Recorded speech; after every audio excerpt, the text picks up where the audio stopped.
Hello everyone, very good morning. Last લેક્ચરથી આગળ જઈએ, ચેપ્ટર નંબર 9 તરફ જઈએ. ચેપ્ટર નંબર 9 નું નામ છે બળ અને ગતિના નિયમો. તો ચલો સમજીએ કે બળ અને ગતિના નિયમો એ શું છે. બળ આપણને અહીંયા આગળ બે પ્રકારના દેખાડેલા છે, એક સંતુલિત બળ અને બીજું છે એ અસંતુલિત બળ. તો સૌથી પહેલા એ સમજીએ સંતુલિત અને અસંતુલિત શું છે. તો કે કોઈ એક પદાર્થ છે, એ પદાર્થ પર બંને બાજુથી જ્યારે સરખું સરખું બળ લાગે છે, ક્લિયર, માની લઈએ કે બંને બાજુથી 10-10 ન્યૂટન બળ લાગે છે, તો અહીંયા આગળ જે લાગે છે એ સંતુલિત બળ છે. આ પદાર્થ કોઈ જગ્યાએ ગતિ કરશે નહીં. એકચ્યુઅલી જોવા જઈએ તો આપણે ખાલી બે જગ્યાએથી બળ લગાડીએ છીએ, એવું નથી. આની ઉપર બધી જગ્યાએથી બળ લાગતું હોય, જે તમે આગળ 11-12 સાયન્સની અંદર સમજશો dear friends. Clear. Second thing, કોઈ એક પદાર્થ અહીંયા આગળ પડ્યો છે ને એને આપણે ધક્કો મારીએ તો એ ખસતું નથી. માની લો કે કોઈ એક પદાર્થ જમીન પર કોઈ એક બ્લોક પડેલું છે, ક્લિયર, આ સમગ્ર જમીન છે. અહીંયા આગળ 15 ન્યૂટનનું બળ આપતા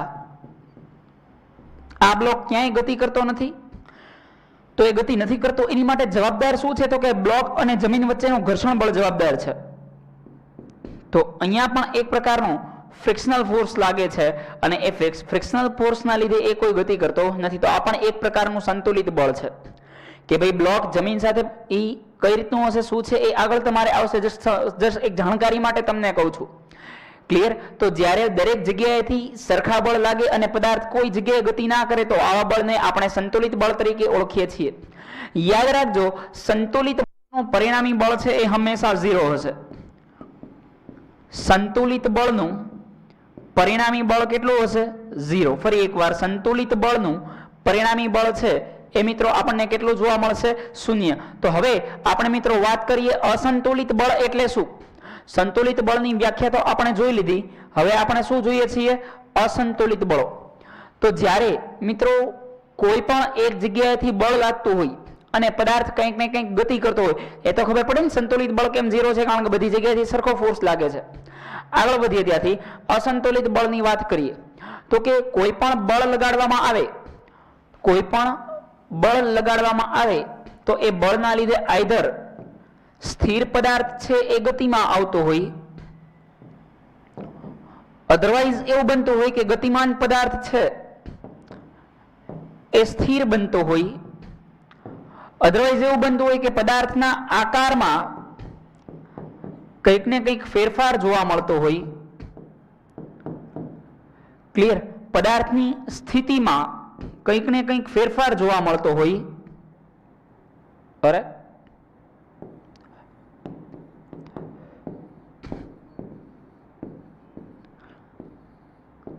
તો કંઈક ને કંઈક ચેન્જીસ જોવા મળે તો આવા બળને અસંતુલિત બળ કહે છે. ઇન શોર્ટ, એની અસર દેખાય છે અને એની અસર દેખાતી હોવાથી આપણે આ બળને કેવું બળ કહીએ છીએ? અસંતુલિત બળ. અસંતુલિત બળનું પરિણામી મૂલ્ય છે એ ક્યારેય મિત્રો 0 હોતું નથી, 0 જોવા મળતું નથી હોતું. ચલો, બળ વિશેની આટલી માહિતી ક્લિયર. ત્યાંથી આપણે આગળ જઈએ તો હવે પછી જોઈએ કે ગેલિલિયોએ કયા કયા નિયમ આપ્યા. ગેલિલિયોનો નિયમ, ન્યૂટનની ગતિનો પહેલો, બીજો, ત્રીજો નિયમ, વેગમાન સંરક્ષણનો નિયમ. આટલું કરશું એટલે આપણો જે ચેપ્ટર છે એ પરિપૂર્ણ થશે. તો આગળ વધીએ તો સૌથી પહેલા જોઈએ ગેલિલિયોનો નિયમ. ગેલિલિયોએ એક પ્રેક્ટિકલ કર્યો. એને એક એવી સપાટી ઇમેજિન કરી કે જેના ઉપર કોઈ પ્રકારનું ઘર્ષણ લાગતું નથી. ફરી એકવાર, ગેલિલિયોએ એવી એક સપાટી ઇમેજિન કરી કે જેના પર કોઈ પ્રકારનું ફ્રિક્શન બળ એટલે કે ઘર્ષણ બળ લાગતું નથી.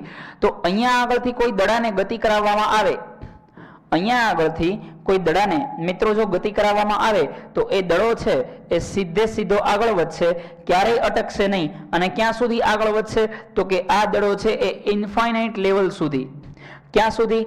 અનંત અંતર સુધી આગળ વધશે, જેની કોઈ લિમિટ નહીં હોય. કેમ? તો કે આ જે સપાટી છે એ સપાટી સંપૂર્ણપણે કેવી છે? તો કે ઘર્ષણ રહિત સપાટી છે.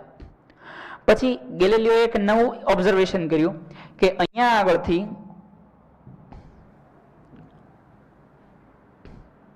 બે સામસામે ઢાળ મૂકી, નવા બોર્ડમાં કરીએ, બે સામસામે ઢાળ મૂકી દઈએ.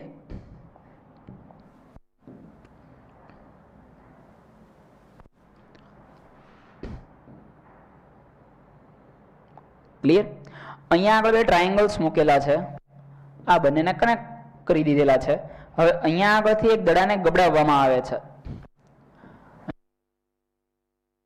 અને મિત્રો ગબડાવીએ છીએ તો જ્યારે આ છે ત્યારે આ કંઈક ચોક્કસ હાઈટ મીન્સ અહીંયાથી આટલી કંઈક આ દડાની હાઈટ છે, ઊંચાઈ છે. સમજો છો મારી વાત? માની લઈએ કે આ 10 મીટર છે, માની લઈએ કે આ 10 મીટર છે. તો જ્યારે જ્યારે દડો મિત્રો ગબડે છે, અહીંયાથી જ્યારે આ દડો ગબડશે અહીંથી નીચે જશે, અહીંયાથી ઉપર જશે, એ કેટલો ઉપર જશે એ સમજીએ. આ દડો કેટલો ઉપર જશે તો કે અહીંયા આગળથી જે 10 મીટર હતો અહીંથી ગબડશે, અહીંયા 10 મીટર ઉપર જશે. ફરી એકવાર સપાટી કેવી છે? ઘર્ષણ રહિત સપાટી છે. ઘર્ષણ રહિત સપાટી ઉપર અહીંયા કોઈ જગ્યાએ ફ્રિક્શન લાગશે નહીં, કોઈ જગ્યાએ મિત્રો ઘર્ષણ લાગવાનું નથી. તો દડો અહીંયા આવીને પહોંચશે. દડો થોડોક મોટો થઈ ગયો, તાજો માજો થઈ ગયો. ખરેખર એવું ના બને, દડો એટલો જ રહે. ક્લિયર?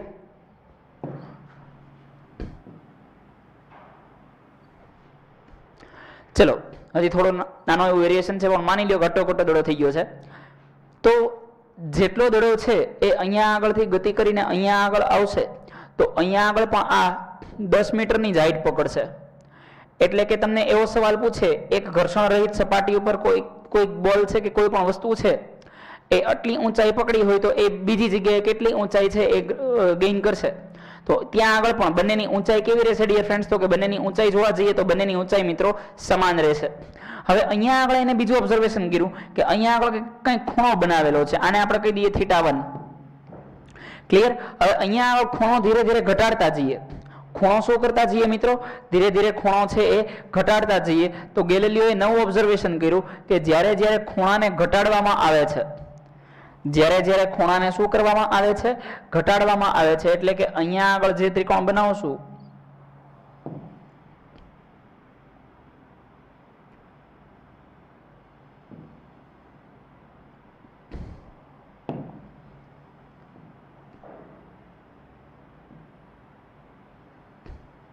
ઓકે, એટલે અહીંયા આગળ મિત્રો હવે થોડો બેઠો ત્રિકોણ બનાવવો પડશે. એટલે કે એનો ખૂણો છે એ પહેલા કરતા કેવો રાખવો પડશે? નાનો રાખશું. ક્લિયર? પહેલા કરતા ખૂણો છે એ કેવો રાખીશું? થોડો નાનો બનાવીશું. હજી એકવાર બીજી વાર આપણે હાઈટ ઘટાડીએ અને એ પછી હાઈટ 0 કરી નાખીએ. એટલે કે અહીંયા આપણે વેરિએશન ચેન્જીસ શું કર્યા તો કે પહેલા જેટલો ખૂણો હતો એની કરતા ખબર પડે, અહીંયા ખૂણો ઓછો થયો અને અહીંયા આગળ ખૂણો n થી ઓછો થયો. બરાબર? આઈ હોપ તમને આ ખ્યાલ પડતો હશે. હવે મિત્રો અહીંયા આગળ જ્યારે એ દડો ગબડી અને અહીંયા આગળ આવશે તો એ ગેલિલિયોએ એ કીધું કે હાઈટ એટલી જ ગ્રહણ કરશે. હાઈટ અહીંયા આગળ 10 મીટર હતી તો અહીંયા આગળ 10 મીટરની જ હાઈટ ગેઇન કરશે. પરંતુ બેમાં ફેર શું હશે તો કે અહીંયા આગળ જ્યારે એ 10 મીટરની હાઈટ ગેઇન કરશે ત્યારે અહીંયા પહેલા કાપ્યું તો એની કરતા અંતર વધારે કાપવું પડશે. એટલે કે ખૂણો ઘટાડતા અંતરમાં શું થાય છે? વધારો. ઘર્ષણ રહિત સપાટી ઉપર ખૂણો જ્યારે ઘટાડવામાં આવે ત્યારે અંતર કેવું કાપે છે? તો કે અંતર છે એ કપાતું અંતર ધીરે ધીરે શું થતું જતું હોય છે? વધતું જતું હોય છે. Clear dear friends? ચલો ત્યાંથી આગળ જઈએ. હવે માની લો કે એને બીજી સપાટી કાઢી નાખી, ત્રીજી સપાટી ઉપર દડાને ગબડાવ્યું. તો ત્રીજી સપાટી ઉપર જ્યારે દડાને ગબડાવવામાં આવે છે ત્યારે પણ અંતર એટલું જ કપાશે. અરે હાઈટ એટલી જ ગેઇન કરશે, પણ એના માટે અંતર કેટલું કાપવું પડશે? તો કે અંતર એ દડાએ છે એ મિત્રો વધારે કાપવું પડશે. તમે દેખાય છે ને અહીંથી આ આટલા અંતરમાં પહોંચી ગયો, એક ખૂણો બહુ વધારે તો અંતર એટલું જ કાપવું પડે. અરે ખૂણો વધારે હોય, આ મોટો ખૂણો લ્યો તો અહીંથી આટલા અંતરમાં અહીંયા પહોંચી જશે. જેમ જેમ ખૂણો ઘટાડવામાં આવે છે એમ એમ કપાતું જતું અંતર પણ શું થતું જાય છે? વધતું જાય છે. તો એવું મિત્રો વિચારીએ કે આ બધું કાઢી નાખીએ, આ બધી મોહમાયા છે, આ બધું શું કરી નાખીએ? કાઢી નાખીએ. તો પછી આ દડાએ કેટલું અંતર કાપવું પડશે? અથવા તો આ દડો કેટલું અંતર કાપશે? સપાટી કેવી છે? સંપૂર્ણપણે સપાટી છે એ ઘર્ષણ રહિત છે, યાદ રાખજો. તો જ્યારે આવું જોવા મળે છે કે જ્યારે દડો છે એ ગબડે છે અને સામે કોઈ હાઈટ નથી તો આ દડો છે એ ઇન્ફિનિટી સુધીનું અંતર કાપશે. એની ક્યારે અટકશે નહીં. એનું રીઝન શું છે તો કે કોઈ પ્રકારનું અહીંયા આગળ ઘર્ષણ લાગતું નથી. હા, એકચ્યુઅલી આ ઘર્ષણ રહિત સપાટી પૃથ્વી ઉપર કોઈ જગ્યાએ મિત્રો પોસિબલ નથી. ફરી એકવાર આ ઘર્ષણ રહિત સપાટી એ પૃથ્વી ઉપર ડિયર ફ્રેન્ડ્સ ક્યાંય પોસિબલ નથી બનવાની. ચલો આગળ વધીએ ત્યાંથી. તો આટલું ક્લિયર છે? આગળ વધીએ. હવે એવો રૂલ બહાર આવ્યો કે જ્યાં સુધી ગેલિલિયોએ જડત્વનો નિયમ આપ્યો કે જ્યાં સુધી કોઈ પદાર્થ પર અસંતુલિત બાહ્ય બળ ન લાગે ત્યાં સુધી કોઈ પણ પદાર્થ પોતાની અવસ્થા જાળવી રાખે છે. પદાર્થ શું કરે છે? પોતાની અવસ્થા જાળવી રાખે છે. દાખલા તરીકે તમારું એક્ઝામ્પલ ને સમજો, આમ તો તમારો ને અમુક એની તમે તો બહુ બધા ડાયા છો, આ તો બહુ રેર તમારી નહીં બીજા લોકોની વાત થાય છે કે જે સવારે સૂતા હોય અને સવારે વહેલા જગવાનું મન ન થતું હોય, એટલે કે સૂતો હોય એ માણસ લાંબા સમય સુધી આરામદાયી સિચ્યુએશનમાં સૂતો રહેવા પ્રયત્ન કરતો હોય. પદાર્થ પોતાની અવસ્થા જાળવી રાખવા પ્રયત્ન કરે. તમે બધા તો બહુ આમ હોનહાર છો, એટલે તમે બધા હોનહાર બનવા રહેવા માટે પ્રયત્ન કરો છો. ક્લિયર? ચલો વધીએ આગળ. તો ભાઈ ગેલિલિયોના નિયમની અંદર ગેલિલિયોએ એવું કીધું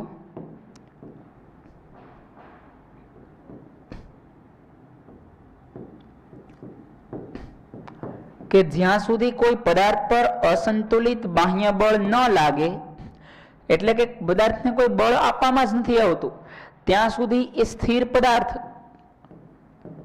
કે ગતિમાન પદાર્થ, સ્થિર કે ગતિમાન પદાર્થ એ પોતાની અવસ્થા શું કરે છે તો કે પોતાની અવસ્થા એ પોતે જાળવી રાખે છે. શું કરે છે? પોતાની અવસ્થા જાળવી રાખે છે, કોઈ ફેરફાર નથી કરતો. એટલે કે પદાર્થને હમણાં આપણે બોલને દડાને ગબડાવેલો હતો, તો ગબડાવેલો દડો છે એ અનંત અંતર સુધી ગબડતો જશે. સ્થિર પદાર્થ છે એને હળી કરવામાં નહીં આવે ત્યાં સુધી સ્થિર પદાર્થ સ્થિર રહેશે. એની પછી ન્યૂટન આવ્યા. ન્યૂટને પણ કંઈક આવા જ નિયમ આપ્યા. હજી એકવાર ઓલી કન્ડિશન લખી લેજો ભાઈ કે ભાઈ જેમ જેમ ખૂણો વધતો જાય એમ જેમ ખૂણો ઘટતો જાય, θ1 કરતા θ2 નાનો હતો, એની કરતા θ3 નાનો હતો. ક્લિયર? ખૂણો વધે એની સાપેક્ષે અંતર ધીરે ધીરે શું થતું જતું હતું?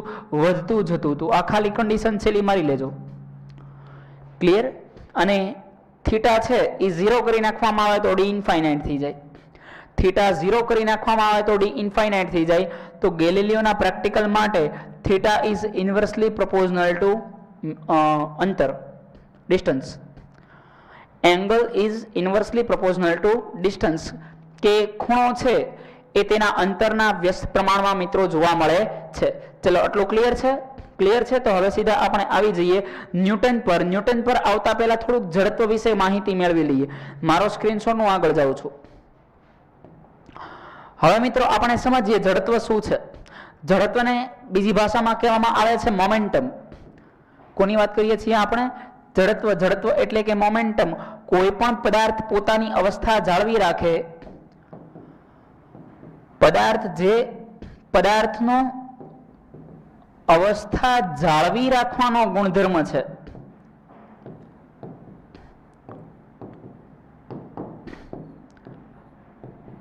તો પૂછી શકે પદાર્થનો અવસ્થા જાળવી રાખવાના ગુણધર્મને શું કહે છે? તો આન્સર આવશે જડત્વ. શું કહેવામાં આવે છે? જડત્વ તરીકે ઓળખવામાં આવે છે. ક્લિયર? પદાર્થનો અવસ્થા જાળવી રાખવાનો ગુણધર્મ જેને આપણે ઇનર્શિયા જડત્વ તરીકે ઓળખીએ છીએ. શેના તરીકે ઓળખીએ છીએ? જડત્વ તરીકે. આગળ વધીએ ત્યાંથી. એટલે કે એક ખાલી દડાને તમે પાટું મારો છો, ખાલી દડો એટલે કે ફૂટબોલનો દડો જેની અંદર માત્ર હવા જ ભરેલી છે, અને બીજું પાટું મારો છો તમે એક લોખંડના દડાને, જે પેલી થ્રોઈંગ બોલ માટેનો બોલ આવે ને, તો થ્રોઈંગ બોલના દડાને અને ફૂટબોલને બંનેને પાટો મારો તો એકમાં ફૂટબોલ ઉછળે ને બીજામાં આપણો પગ ઉછળે, કારણ કે લોખંડના દડાને કાંઈ થવાનું નથી, ક્રેક આવે આપણા પગની અંદર. રીઝન શું છે? બંને દેખાય છે સરખા, મીન્સ બંને ગોળ જ છે, બંને દડા છે. તો ફેર શું છે? તો કે એક પાસે દળ વધારે છે અને બીજા પાસે દળ કેવું છે? ઓછું છે. ક્લિયર? જડત્વના 3 પ્રકાર છે. ચલો 3 પ્રકાર વિશે માહિતી મેળવીએ.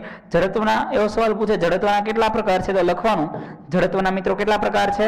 3 પ્રકાર છે. તો જડત્વના 3 પ્રકાર કયા કયા? તો કે સ્થિતિમાં જડત્વ, ગતિમાં જડત્વ અને દિશામાં જડત્વ. ફરીવાર શેમાં? સ્થિતિમાં, ગતિમાં અને દિશામાં. સૌથી પહેલા લખીએ અહીંયા સ્થિતિમાં જડત્વ, બીજું લખીએ ગતિમાં જડત્વ અને ત્રીજું આવશે દિશામાં જડત્વ. સૌથી પહેલા સમજીએ સ્થિતિમાં જડત્વ એટલે શું. તો કે તમે બસમાં ઊભા છો, તમે સ્થિર છો, હરવાર બસ સ્થિર છે. ગતિ તમને બધાને ખબર છે કે ગતિ એ એક પ્રકારનો સાપેક્ષ ખ્યાલ છે. તો તમે સ્થિર છો અને તમારી સામે જે બસ રહેલી છે બસ પણ સ્થિર છે, બંને સ્થિર છો. હવે શું થાય છે તો કે બસ છે એ એકાએક ગતિમાં આવે છે. બસ એકાએક ગતિમાં આવે છે એટલે શું થશે તો કે બસ આગળ જશે. બસ સાથે તમારા પગ જોડાયેલા છે એટલે તમારા પગ આગળ જશે, પણ તમારું બોડી છે એ સ્થિર રહેવા પ્રયત્ન કરે છે. પગ આગળ, બોડી સ્થિર, એટલે બોડી પાછળની દિશામાં ધકેલા છે. એટલે પાછળ આપણે બસ જ્યારે એકાએક ઉપડશે એટલે પાછળની બાજુ લથડિયું ખાઈ જશું. ક્લિયર? આજુબાજુ કોઈક હોય તો ભટકાશું, કોઈક તમને કદાચ પકડી લે, મિત્ર કોઈ મળી ગયું હોય તો. ઊંધું ના વિચારતા. ચલો વધીએ આગળ. એ પછી જોઈએ દિશામાં, ગતિમાં જડત્વ. ગતિમાં જડત્વ એટલે શું? તમે ગતિમાં છો એટલે કે બસ ગતિમાં છે તો બસ સાથે તમે ગતિમાં છો, બેસવાની જગ્યા મળી નથી, તમે ઊભા છો. ક્લિયર? બસ ગતિમાં છે, એની અંદર તમે ઊભા છો. ઇવન તમે બસ સાથે ગતિમાં જ કેવો બહારથી કોઈ જોઈએ તો બસને એકાએક બ્રેક લગાડવામાં આવે છે. એટલે કે તમે ગતિમાં છો તો તમારું બોડી શેમાં રહેવા પ્રયત્ન કરશે? ગતિમાં. રૂલ છે કે સ્થિર કે ગતિમાન પદાર્થ પોતાની અવસ્થા છે એ શું કરે છે? જાળવી રાખે છે. તો ઇવન તમે પણ ગતિમાં રહેવા પ્રયત્ન કરશો. બસ એકાએક બ્રેક મારે છે. બ્રેક મારે છે એટલે એ ગતિમાંથી સ્થિતિમાં આવે છે. એની સાથે પગ જોડાયેલા છે, પગ એની ઉપર રહેલા છે એટલે પગ પણ ધીરે ધીરે સ્થિતિમાં આવે છે. પરંતુ તમારું બોડી છે એ બોડી ગતિમાં રહેવા પ્રયત્ન કરે છે એટલે પગ એમને સ્થિર થશે, બોડી આગળની બાજુ ધકેલા છે એટલે આગળની બાજુ તમે છે લથડિયું ખાઈ જાઓ છો. તો આવા જડત્વને ગતિમાં જડત્વ તરીકે ઓળખવામાં આવે છે. આગળ જે હોય એને પકડી લે, મીન્સ પેલો થાંભલો પેલો હોય ને રોડ, જેથી કરીને આપણે વધારે આગળ ના પડી જઈએ કે કોઈકની સીટ પકડી લઈએ. ક્લિયર? હવે સમજીએ દિશામાં જડત્વ. દિશામાં જડત્વ શું સૂચવે છે તો કે ભાઈ હજી એકવાર તમને કીધું એમ કે કોઈ પણ પદાર્થ પોતાની અવસ્થા જાળવી રાખવા પ્રયત્ન કરે છે. હવે માની લઈએ કે કોઈ વ્હીકલ છે, તમે ફરીવાર બસમાં બેઠેલા છો અને એક બહુ શાર્પ ટર્ન આવે છે, બહુ શાર્પ ટર્ન ખ્યાલ પડે ને, બહુ મોટો વળાંક આવે છે. વળાંક જ્યારે બસ વાળશે તે જે દિશામાં વળાંક વાળશે એની વિરુદ્ધ દિશામાં તમે નમશો. કેમ? કારણ કે એ દિશામાં તમે જવા પ્રયત્ન કરવાના નથી, તમે જેમ છો એમના એમ બેસવા પ્રયત્ન કરશો. એટલે બસ જેટલી આમ જશે એટલા તમે આમ જશો, બસ આમ જશે તો તમે આમ જશો. તો આ કયું જડત્વ ડિનોટ કરે છે તો કે આ મિત્રો સ્થિતિમાં જડત્વ ડિનોટ કરે છે. આગળ વધીએ. હવે પછી જઈએ ન્યૂટનની ગતિના પહેલા નિયમો પર મારો screenshot. So first law of Newton દાદાનો પહેલો નિયમ સમજીએ. હવે આનો પહેલો નિયમ છે એ જડત્વના નિયમ જેવો છે. જે જડત્વના નિયમમાં આપણને મિત્રો શું કીધું હતું તો કે જડત્વ આપણને એવું કહેવા માંગે છે કે જ્યાં સુધી કોઈ પણ પદાર્થ સ્થિતિમાં કે ગતિમાં હોય ત્યાં સુધી એ પોતાની અવસ્થા બદલવા પ્રયત્ન કરતો નથી હોતો. સેમ અહીંયા આગળ એ જ થાય છે. અહીંયા આગળ મિત્રો એ જ થાય છે. શું તો કે અહીંયા આગળ આ ન્યૂટનની ગતિનો પહેલો નિયમ એવું સૂચવે છે કે જ્યાં સુધી કોઈ પદાર્થ પર અસંતુલિત બાહ્ય બળ ન લગાડવામાં આવે. પહેલા ભાઈના આ બંનેના શબ્દ જુદા છે. બંનેના એટલે કોણ? એક ગેલિલિયો અને બીજા ન્યૂટન. આ બંને મહાનુભાવોએ એ જ કીધું છે છેલ્લે કે જ્યાં સુધી કોઈ પદાર્થ પર અસંતુલિત બાહ્ય બળ ન લાગે. હવે તમે એવું ના કહેતા સાહેબ તો હું કહી દઉં તો આપણું નામ આવશે. એ લોકો પ્રૂફ સાથે બોલતા હોય અને હવે આ પ્રૂફ થઈ ગયું છે, તમે કંઈક નવું ડિસ્કવર કરજો. ક્લિયર? તો જ્યાં સુધી કોઈ પદાર્થ પર અસંતુલિત બાહ્ય બળ ન લાગે, અસંતુલિત બાહ્ય બળ ન લાગે ત્યાં સુધી જો કોઈ પદાર્થ સ્થિર હોય તો એ સ્થિર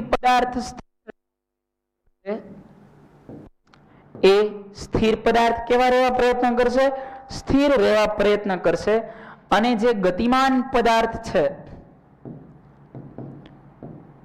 એ પોતાની અચળ વેગી ગતિ શરૂ રાખશે. ગતિમાન પદાર્થ શું કરશે? પોતાની અચળ વેગી ગતિ છે એ પોતાની અચળ વેગી ગતિ મિત્રો શરૂ રાખશે. ચલો ક્લિયર? તો આ હતો ન્યૂટનની ગતિનો પહેલો નિયમ. એ જડત્વ ઉપર પણ આધાર રાખે છે કે કીધું એમ કે પદાર્થ હંમેશા પોતાની અવસ્થાને શું કરે છે? તો મિત્રો પદાર્થ હંમેશા પોતાની અવસ્થાને જાળવી રાખે છે. મારો સ્ક્રીનશોટ. ચલો ત્યારે વધીએ આગળ. તો હવે પછી મિત્રો આપણે આના ઉદાહરણ સમજીએ. ઘણા બધા ઉદાહરણ છે. ઘણી બધી વાર તમે સ્ટ્રાઇકરથી કેરમ રમતા હો ત્યારે પેલી કુકડી છે એને સ્ટ્રાઇક કરતા હો છો. કુકડી છે એકદમ થપ્પીની અંદર ગોઠવાયેલી છે. હવે તમે જ્યારે એકદમ પ્રોપર એને સ્ટ્રાઇક કરો છો તો નીચેથી એક કુકડી નીકળી જશે, બાકીની એમને એમ પડે. જો પ્રોપર લાગ્યું હોય તો પછી સહેજ એવું એક સાઈડથી બળ લાગે તો એ નીચે પડતી હોય છે, પરંતુ પ્રોપર સ્ટ્રાઇક કરેલી હોય તો નીચેથી એક કુકરી છે નીકળી જાય છે અને બાકીની ધીરે ધીરે છે એ પડે છે. એમ કરતા કરતા નીચેથી એક એક કાઢતા જાઓ, એ થપ્પો છે ધીરે ધીરે ઓછો બનતો જાય છે. તો આ ન્યૂટનની ગતિનો પહેલો નિયમ સૂચવે છે. એક પ્યાલા ઉપર, કાચના પ્યાલા જોવો હોય તો કાચના પ્યાલા ઉપર એક પૂઠો મૂકો, કાચનો સિક્કો મૂકો, જોરથી પૂઠાને સ્ટ્રાઇક કરશો, પૂઠું નીકળી જશે, સિક્કો અંદર પડશે. ન્યૂટનની ગતિનો પહેલો નિયમ. એટલે કે સ્થિર પદાર્થ સ્થિર અને ગતિમાન પદાર્થ ગતિમાં રહેવા પ્રયત્ન કરશે. એટલે કે અહીંયા બધી કુકરી સ્થિર હતી, તો સ્ટ્રાઇક કર્યા પછી પણ કુકરી કેવી રહેવા પ્રયત્ન કરે છે? સ્થિર રહેવા પ્રયત્ન કરે છે. ક્લિયર? ચલો નેક્સ્ટ નંબર માટે આગળ વધીએ. હવે ન્યૂટનની ગતિનો બીજો નિયમ સમજીએ. બીજો નિયમ છે એ આપણને સમગ્ર પ્રકારના બળની માહિતી આપે છે, બળની વ્યાખ્યા આપે છે. પહેલો નિયમ એ આમ જો તો એ પણ બળની અસર સમજાવતો હતો. હવે અહીંયા આગળ તમને બળ કઈ રીતે લાગે છે એ કહે છે. તો અહીંયા આગળ આખી નિયમની તારવણી તો નથી કરતો, પણ આ શું સમજાવે છે એ સમજી લઈએ કે જ્યારે કોઈ પદાર્થની અંદર એના વેગમાનની અંદર ફેરફાર થતો, એ વેગમાન પહેલા એકવાર વેગમાન સમજી લઈએ, પછી ન્યૂટનની ગતિના બીજા નિયમ પર જઈએ. તો સૌથી પહેલા હેડિંગ મારીએ વેગમાન, આને મોમેન્ટમ કહેવાય. પહેલાને ઇનર્શિયા કહેવાય. જડત્વ એટલે ઇનર્શિયા અને વેગમાન એટલે કે મોમેન્ટમ.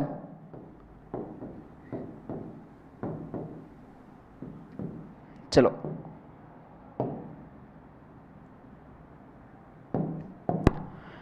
હવે વાત કરું વેગમાનની. તો આ વેગમાન એટલે શું છે? તો કે વેગમાનને p વડે ડિનોટ કરવામાં આવે છે. એ દળ અને વેગનો ગુણાકાર છે. આ શું છે? દળ અને વેગનો ગુણાકાર. ફરી એકવાર, વેગમાન શું છે? એ દળ અને વેગનો ગુણાકાર છે. દળ અને વેગના ગુણનફળને વેગમાન કહે છે. વેગ આપણને માત્ર માહિતી આપતો હતો. વેગની વ્યાખ્યા શું હતી? સ્થાનાંતરના છેદમાં સમય, પદાર્થે કરેલું સ્થાનાંતર અને તે માટે લીધેલો સમય. એ વધારે કંઈ આપણને નહોતું સમજાવતું, પરંતુ આ આપણને વેગની વ્યાખ્યા આપે છે.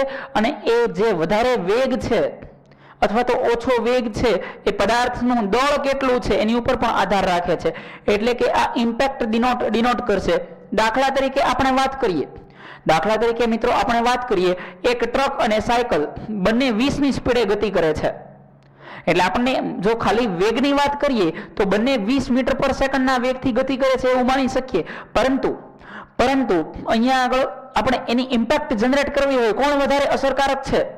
તો બંને ભટકાય તો કોણ ઇમ્પેક્ટ વધારે મૂકે? તો ઓબ્વિયસલી ટ્રક. કેમ? કારણ કે ટ્રકનું દળ વધારે છે, એનો વેગ ઇક્વલ છે પણ દળ વધારે છે. તો દળ વધારે હોવાના કારણે ટ્રક અને સાયકલની વાત કરીએ તો ટ્રકનું વેગમાન છે એ ઓટોમેટિકલી વધી જશે, અને વેગમાન વધવાના કારણે એનો ઇમ્પેક્ટ છે, એની અસર છે એ અસર પણ વધારે થશે. આ ફોર્મ્યુલા યાદ રાખી શકાય કે વેગમાન બરાબર દળ ગુણ્યા વેગ, P = mv. પાન બરાબર માવો. શું યાદ રાખવાનું? પાન બરાબર માવો. P = mv. ક્લિયર? વધી આગળ.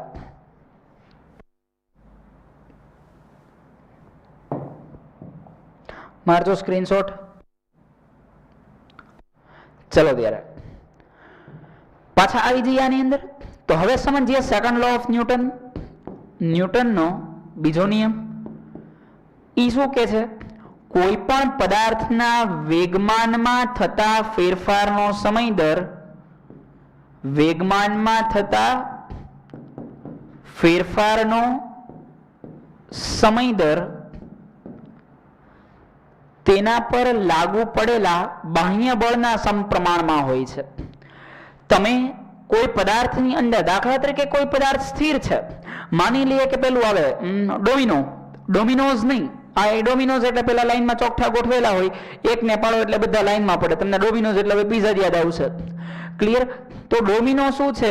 તો કે લાઈનમાં બધા ચોકઠા ગોઠવેલા હોય, એક ને પાડો એટલે બધા લાઈનમાં નીચે પડે. ત્યાં આગળ સેકન્ડ લો ઓફ ન્યૂટન છે એ પડાય છે, ત્યાં બીજો નિયમ ફોલો થાય છે. ચલો સમજીએ. તો વેગમાનમાં થતા ફેરફારનો સમય દર પહેલા છે બધા ડોમિનો સ્ટેડી હતા, એકને આપણે બળ આપ્યું એટલે એ બધા લાઈનમાં પડશે. માની લો કે તમે બધા એક લાઈનની અંદર ઊભા છો અને એ બધા એક્ઝામ્પલ આપેલા યાદ કરો 9મા ધોરણના, એટલે પહેલો બીજો ત્રીજો આખો ક્લિયર થશે. પેલી મેરેજ વાળી લાઈન યાદ આવે છે? તો તમે માની લ્યો કે કોઈ લાઈનની અંદર ઉભેલા છો, તમે તો નથી કરતા પણ તમને કોકનો ધક્કો લાગે છે, તમે તો બહુ લાયા છો, આ તો અનાયાસે ભૂલથી કોઈકનો ધક્કો લાગી ગયો, તો એનો ફોર્સ પહેલા બધા સ્થિર હતા, પછી તમારા બધાની અંદર ફેરફાર આવ્યો.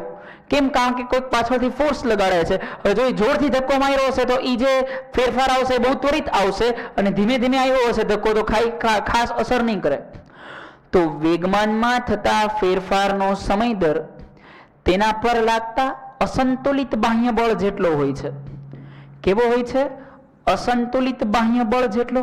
કારણ કે હવે એક જગ્યાએ ધક્કો લાગે છે, ત્યાં એક જણ આગળ ધક્કો મારે છે, એ ઓલો બીજો એની જેટલો પાછળ ધક્કો મારે છે, તો ત્યાં આગળ ફોર્સ 0 થઈ જશે. આનો જે ધક્કો છે એ આગળ એની ઇમ્પેક્ટ અનુભવાશે નહીં. તો આ બળ કયું થઈ ગયું? સંતુલિત. પણ આનો ધક્કો વધારે છે, મસ્ત મજાનો 120 કિલોનો ગુલ્લું મોલું છે, તો મસ્ત મજાનો ધક્કો મારે છે, તો બધાની લાઈનમાં ઇફેક્ટ થતો જશે. ક્લિયર? તો અહીંયા આગળ આ સમય દર અસંતુલિત બાહ્ય બળ જેટલો જોવા મળે છે. કેટલો જોવા મળે છે? વેગમાનમાં થતા ફેરફારનો સમય દર તેના અસંતુલિત બાહ્ય બળના સમપ્રમાણમાં, ઇવન તેની દિશામાં હોય છે. કોની દિશામાં હોય? બળની દિશામાં. ઓબ્વિયસ છે ને યાર? ડોમિનો માની લો કે બંને બાજુ લાઈન કરેલી છે, તમે વચ્ચેથી એક જગ્યાએ આ સાઈડ ધક્કો મારો છો, આ સાઈડ, તો ઓલી સાઈડના ડોમિનોને થોડી અસર થવાની. જે બાજુ બળ આપો છો એ બાજુ અસર થાય છે, બીજી બાજુ અસર થતી નથી. તો એટલે કે એ જે ફેરફાર જોવા મળે છે એ બળની દિશામાં જોવા મળે છે. ક્લિયર? ક્લિયર? ચલો મારો સ્ક્રીનશોટ આગળ વધીએ. તો અહીંયા આગળ તમારે એ વેગમાનમાં થતા ફેરફારનો સમય દર એ બીજું કાંઈ જ નહીં પરંતુ બળ છે.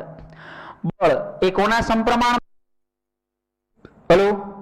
હલો બળ એ કોના સમપ્રમાણમાં છે? વેગમાનમાં થતા ફેરફાર. વેગમાનમાં થતો ફેરફાર એટલે P2 - P1 T. સમય દર એટલે શું થશે મિત્રો? T. તો F ચલે છે P = હમણાં જ ભણ્યા આવો mv2 - mv1. એમ કેમ સમાન છે? તો કે દળ એક જ પદાર્થના વેગમાનમાં ફેરફાર થાય છે, પદાર્થ એક છે તો એનું દળ બદલાવાનું નથી. આ પેન સ્ટેડી છે, પેનનો ઘા કરું, પેન સ્ટેડી છે એટલે કે એનું મોમેન્ટમ, એનું વેગમાન 0 છે, ઘા કરું તો વેગમાન કંઈક વધી ગયું, પણ એના દળમાં કોઈ ફેરફાર થવાનો નથી. એના છેદમાં સમય એમ કોમન કાઢી લઈએ તો F ચલે છે v - u ના છેદમાં t. v - u ના છેદમાં t ને આપણે a કહીએ છીએ. તો અહીંયા આગળ આપણે લખી શકીએ કે F ચલે છે ma. ચલન દૂર કરવામાં આવે તો અહીંયા k આવી જાય, k ma. k ની વેલ્યુ ન્યૂટન ભાઈએ 1 લઈ લીધી, ન્યૂટન દાદાએ 1 લઈ લીધી, તો F = શું લખી શકાય? ma. હવે જેટલી ભૌતિક રાશિ ભણ્યા એના એક વાર SI એકમ ને બધું સ્ટડી કરીએ, પણ સૌથી પહેલા ફોર્સ થી શરૂ કરીએ. સ્ક્રીનશોટ મારજો, આગળ વધું છું. ફોર્સનો SI એકમ જોવા જઈએ તો F = શું છે? ma. SI એકમ બે રીતે બને, એક ફોર્મ્યુલા ઉપરથી અને બીજું વૈજ્ઞાનિકના નામ ઉપરથી. SI એકમ બે રીતે બને, એક ફોર્મ્યુલા ઉપરથી બને અને બીજું કઈ રીતે બને મિત્રો? વૈજ્ઞાનિકોના નામ ઉપરથી. તો બંને રીતે આપણે મિત્રો એક વાર SI એકમ છે એ બનાવી લઈએ. તો સૌથી પહેલા ફોર્મ્યુલા ઉપરથી બનાવીએ તો દળનો SI એકમ છે કિલોગ્રામ ઇન્ટુ પ્રવેગનો SI એકમ છે સેકન્ડ. ફરીવાર કિલોગ્રામ ઇન્ટુ મીટર પર સેકન્ડ સ્ક્વેર. તો આ એક એકમ થયો, અથવા મહાન વૈજ્ઞાનિક ન્યૂટનની યાદમાં એને બીજા SI એકમ તરીકે ન્યૂટન તરીકે પણ લેવામાં આવે છે. ચલો ક્લિયર? ક્લિયર? હમણાં આપણે વેગમાન જોયું, વેગમાનનો પણ SI એકમ મિત્રો જોઈ લઈએ. આપણે કોનો SI એકમ જોઈ લઈએ? વેગમાનનો, જેને આપણે P થી ડિનોટ કરીએ છીએ. P = અહીંયા શું થશે? mv. દળનો SI એકમ થશે કિલોગ્રામ, વેગનો SI એકમ થશે મીટર પર સેકન્ડ. ભૂલ ના પડે, બળનો SI એકમ છે કિલોગ્રામ ઇન્ટુ મીટર પર સેકન્ડ સ્ક્વેર. અને વેગનો SI એકમ, વેગમાનનો SI એકમ છે કિલોગ્રામ ઇન્ટુ મીટર પર સેકન્ડ. આની પછી હવે આપણે જોઈએ બળનો આઘાત.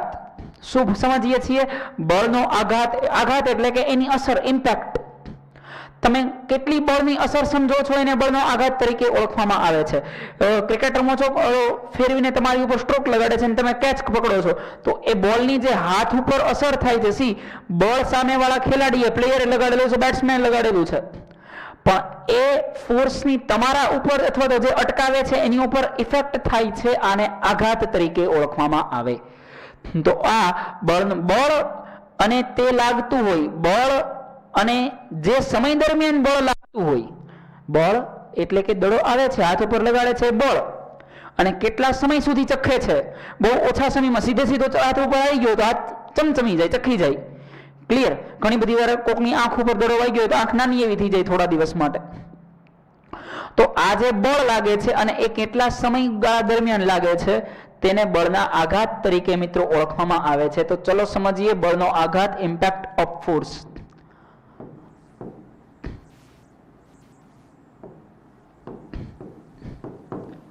બળનો આઘાત તેને I થી ડિનોટ કરવામાં આવે છે. I નો મીનિંગ થશે ઇમ્પેક્ટ. ક્લિયર? ક્લિયર? ચલો વધીએ આગળ. કલર ચેન્જ કરીએ. તો મિત્રો I ઇઝ ઇક્વલ ટુ બળ ગુણ્યા સમયગાળો. શું કહેવાય? બળ ગુણ્યા સમયગાળો. આને શેના તરીકે ઓળખવામાં આવે છે? બળના આઘાત તરીકે મિત્રો ઓળખવામાં આવે છે. શેના તરીકે? બળના આઘાત તરીકે. ક્લિયર? ચલો વધીએ આગળ ત્યાંથી. હવે SI એકમ આનો જો સમજ યાદ રાખજો, હંમેશા જેમ જેમ સમયગાળો વધે, સમયગાળો વધે, આમાંથી હું બળને કરતા બનાવી દઉં તો શું થાય? F ને કરતા બનાવો તો મિત્રો T છે એ છેદમાં વયો જાય. T ક્યાં વયો જાય? સામે છેદમાં વયો જાય. તો શું લખી શકાય? F is equal to I ના છેદમાં T. હવે આપણે આપણા હાથ ઉપર લાગતું બળ શોધવું હોય કે ભાઈ કોઈ ખેલાડી છે સ્ટ્રોક લગાડે છે, હાથ ઉપર કેટલો ચમચમે છે, તો સમય જેટલો વધારે, સમય મિત્રો જેટલો વધારે એટલું લાગતું બળ કેવું હશે? ઓછું હશે. સમય જેટલો વધારે લાગતું બળ એટલું ઓછું થશે, યાદ રાખજો. તો સમય વધતા બળનો આઘાત છે એ ઘટે છે. ઘણી બધી વાર તમે કરાટેની અંદર જોયું હોય કે પેલો છે ને જ્યારે ત્યાં આગળ બળ વધારે લગાડવાનું હોય એટલે જલ્દીથી હાથ મારીને લઈ લે છે, હાથ જલ્દીથી મારશે. સમય ઓછો તો બળ વધારે, બંને વ્યસ્ત પ્રમાણમાં દેખાય છે. સમય ઓછો તો બળ વધારે, સમય વધારે તો બળ ઓછું. પ્લેયર્સ છે કોઈ કેચ કરતો હોય ત્યારે હાથ ધીરે ધીરે પાછળ લઈ જાય. પાછળ લઈ જવાનું કારણ શું છે? સમય વધારે લાગે, સમય વધારે લાગે એટલે આઘાત ઘટતો જાય. સમજો છો? આનો SI એકમ સમજીએ એટલે કે બળના આઘાતનો SI એકમ. તો અહીંયા I is equal to FT. તો એક SI એકમ શું થશે? અરે I is equal to FT. લોચો ન થાય, ખાસ સમજો આમાં. એક SI એકમ શું થશે? તો કે બળને આપણે સીધું કહી દઈએ ન્યૂટન ને, સમયને કહી દઈએ સેકન્ડ, તો 1 ન્યૂટન પર સેકન્ડ થશે. અથવા બીજો SI એકમ મિત્રો આપણે સમજવા જઈએ તો શું બનશે? તો કે બળનો એકમ થાય કિલોગ્રામ ઇન્ટુ મીટર પર સેકન્ડ સ્ક્વેર. ઉપર સમય છે તો સમયનો SI એકમ થાય સેકન્ડ, સેકન્ડ થી સેકન્ડ કટ થઈ ગઈ તો શું? કિલોગ્રામ ઇન્ટુ મીટર પર સેકન્ડ. જે એકમ વેગમાનનો છે એ જ એકમ બળના આઘાતનો છે. એટલે એવું છે કે નીચેનામાંથી કઈ રાશિનો એકમ વેગમાન જેવો છે તો લખવાનું બળના આઘાતનો. ક્લિયર? વધીએ આગળ. ચલો ડિયર ફ્રેન્ડ્સ, ક્લિયર છે? થર્ડ લો ઓફ ન્યૂટન તરફ જઈએ. થર્ડ લો ઓફ ન્યૂટન, આઘાત અને પ્રત્યાઘાત સમાન મૂલ્યના અને પરસ્પર વિરુદ્ધ દિશામાં હોય છે. આઘાત અને પ્રત્યાઘાત એટલે કે કોઈ એક પદાર્થ છે એ જ્યારે બીજા પદાર્થ સાથે અથડાતો હોય છે ત્યારે ત્યાં બંને જગ્યા ઉપર કંઈક ને કંઈક ઇમ્પેક્ટ જનરેટ થાય છે, કંઈક ને કંઈક અસર જનરેટ થાય છે. દેખાય છે ને? વાહ, મસ્તમાં દેખાય છે. ચલો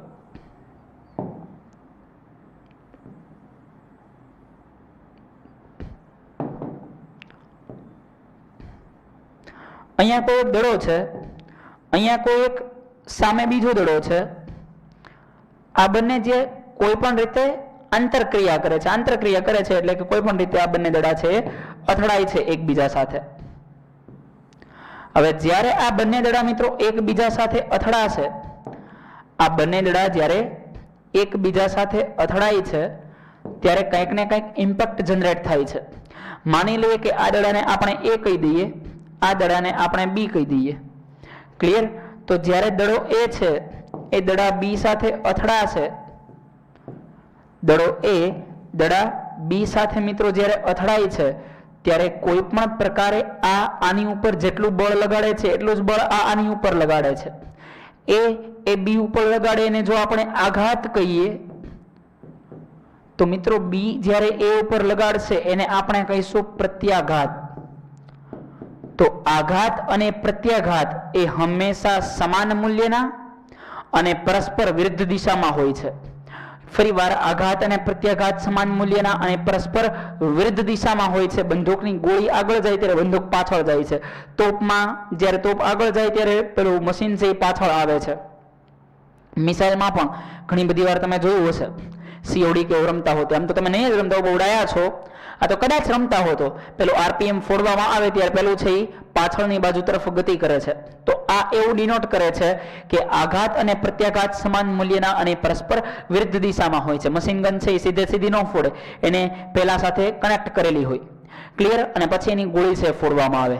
કોઈ પણ જે કન્ટિન્યુઅસલી રાઇફલ છે એ ફોડતી હોય, પછી 47 હોય કે 117 હોય, M4 હોય, RPG હોય, કોઈ પણ હોય, જ્યારે ફૂટે છે ત્યારે એ પાછળની બાજુ કંઈક ને કંઈક પ્રત્યાઘાત લાવે છે. નાવિક પણ જ્યારે હોડી આગળ જાય છે ત્યારે હલે શું છે એ પાછળની દિશામાં જાય છે. એક આગળ જાય, બીજું પાછળ જાય, આઘાત આગળ લાગે છે, પ્રત્યાઘાત પાછળ લાગે છે. સ્વિમિંગ વખતે પણ હાથ પાછળ જાય છે, પેલો માણસ છે એ આગળ જાય છે, તો અહીંયા પણ આઘાત અને પ્રત્યાઘાત થર્ડ લો ઓફ ન્યૂટન લાગે છે. રોકેટ જ્યારે ઉપર જાય છે ત્યારે રોકેટ ઉપર જાય છે, પાછળ છે એ બહુ હાર્ડ શરૂઆતમાં ધુમાડા છોડતું જાય છે, તો ધુમાડા પાછળ, રોકેટ આગળ, થર્ડ લો ઓફ ન્યૂટન, અને એની અંદર ફરીવાર સેકન્ડ લો ઓફ ન્યૂટન પણ લાગે છે. તો જ્યારે બીજો અને ત્રીજો નિયમ ભેગો લાગતો હોય તો આને આપણે કહીએ છીએ વેગમાન સંરક્ષણનો નિયમ. કેવો નિયમ કહેવામાં આવે છે? વેગમાન સંરક્ષણનો નિયમ. ચલો ડિયર ફ્રેન્ડ્સ, એટલો ક્લિયર, આગળ વધું છું, મારો સ્ક્રીનશોટ. હવે વેગમાન સંરક્ષણના નિયમની વાત કરીએ.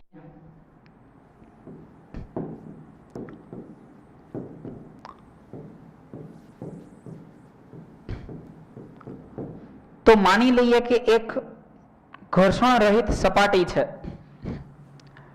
કેવી સપાટી છે? ઘર્ષણ રહિત સપાટી છે. તેના ઉપર બે દડા ગતિ કરી રહ્યા છે. તેના ઉપર બે દડા છે એ ગતિ કરી રહ્યા છે. એકને પાસ કરેલો છે, ફરીવાર એક દડો છે એને પહેલા પાસ કર્યો છે, બીજાને પછી પાસ કર્યો છે. જે દડો પાસ કરેલો છે એની ઝડપની વાત કરીએ, એનો પ્રારંભિક વેગ જોઈએ તો આના પ્રારંભિક વેગને મિત્રો આપણે UA કહી દઈએ અને આના પ્રારંભિક વેગને UB કહી દઈએ. તો શરૂઆતમાં UA નો વેગ છે એ ઓછો છે, તો એવું લખી શકાય UA નો વેગ ઓછો છે અને UB નો વેગ વધારે છે. જોરથી આ દડો આની સાથે અથડાય છે. માની લઈએ આ બંને પાસે કંઈક એનર્જી છે.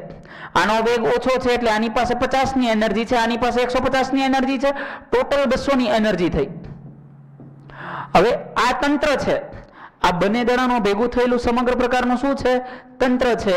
તો આ તંત્રનો ઓલ ઓવર વાત કરીએ તો ટોટલ એનર્જી 200 છે. હવે જ્યારે દડો B છે દડા A સાથે ભટકાય છે, એ દડો B છે દડા A સાથે અથડાય છે, ત્યારે એ અથડામણના કારણે, શેના કારણે મિત્રો?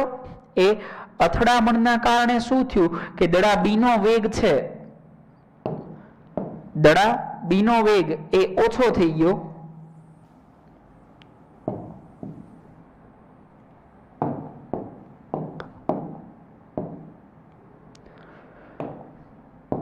દડા B નો વેગ ઘટી ગયો અને દડા એના વેગમાં શું થાય છે તો કે વધારો થાય છે. કેમ? તો કે આ એ મોટા ભાગની એનર્જી છે આમાં ટ્રાન્સફર કરી દીધી. હવે વાત કરીએ તો શું થયું તો કે અહીંયા જે 150 ની એનર્જી હતી એની બદલે અહીંયા 50 ની એનર્જી થઈ ગઈ. કેટલાની એનર્જી થઈ ગઈ? અહીંયા આગળ 150 માંથી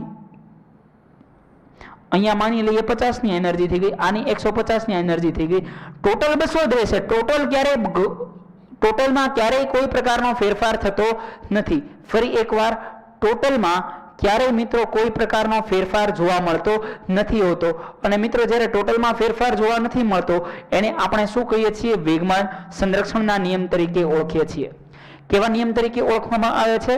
વેગમાન સંરક્ષણનો નિયમ. તો એકવાર એને રિપીટ કરી દઉં કે અસંતુલિત બાહ્ય બળની ગેરહાજરીમાં સૌથી પહેલા બોલ્યો હતો કે અહીંયા સપાટી છે એ ઘર્ષણ રહિત છે. અસંતુલિત બાહ્ય બળની ગેરહાજરીમાં બે કે બે કરતા વધારે પદાર્થોના તંત્રનું બનેલું કુલ વેગમાન એ હંમેશા અચળ હોય છે. કુલ વેગમાન કેવું હોય છે? અચળ. એટલે કે આપણે એવું કહી શકીએ કે MAUA પ્લસ MBUB આના ન્યુમેરિકલ્સ આવી શકે. MBUB આ પ્રારંભિક વેગમાન છે is equal to MAVA plus MBVB. એટલે કે આનો તમે શરૂઆતનો વેગમાન જુઓ કે અંતિમ વેગમાન જુઓ એ કુલ વેગમાનમાં ભલે અંદરો અંદર આપલે થાય છે પરંતુ કુલ વેગમાનમાં ક્યારેય કોઈ પ્રકારનો ફેરફાર મિત્રો જોવા મળવાનો નથી. આ નિયમને વેગમાન સંરક્ષણના નિયમ તરીકે ઓળખવામાં આવે છે. ક્લિયર? તો અહીંયા આગળ ચેપ્ટર નંબર 9 છે પૂર્ણ થાય છે. MCQ SI એકમ ન્યુમેરિકલ્સ આવી કંઈક ને કંઈક પ્રેક્ટિસ કરતા રહેજો. મળીએ નેક્સ્ટ લેક્ચરમાં નવા ચેપ્ટર સાથે. ત્યાં સુધી વર્ક કરો, સારો એવો રીડ કરો. Good luck to all. Goodbye dear friends.